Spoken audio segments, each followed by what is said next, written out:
As we've heard, the Chauvin guilty verdict is renewing interest in the push for a federal police reform bill. The George Floyd Justice and Policing Act did pass the democratically controlled U.S. House of Representatives in February, but it has yet to receive a vote in the evenly split Senate.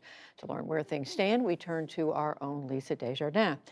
So, Lisa, I know you've been looking into this, and you have been for some time. Right now, it does appear members of both political parties say they see a need to do something about this. Tell us what's on the table and what are the holdups?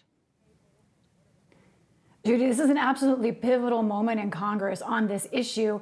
I want to take you back last year when we saw Senate Republicans pass one bill on this issue, led by Tim Scott of South Carolina, and that bill generally would gather data and figure out what needs to happen next. But Democrats passed the bill that you heard so much about from your experts just a minute ago, the George Floyd Policing Act. And that is really kind of the starting point bill. It's most pushed by Democrats, but it contains what really we're talking about on the table. So let's take a look at what's in that again. The George Floyd Policing Reform Act would ban chokeholds on a federal level and some no-knock warrants, especially in drug cases, and it would really put the pressure on states to do the same thing. Now, police under this law could be charged with criminal offenses if they act recklessly. That would be a new lower standard for charging police in their duties. And then also, as you heard so much about, officers would no longer be immune, what you heard about there, from lawsuits.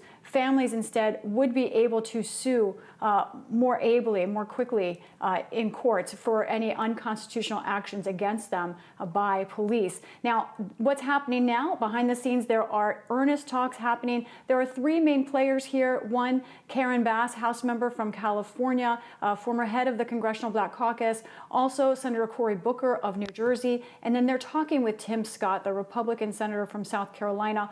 All of them really behind closed doors, which they all say they're optimistic that they can find a way forward. So Lisa, take us inside what you know about those negotiations. What exactly are they discussing?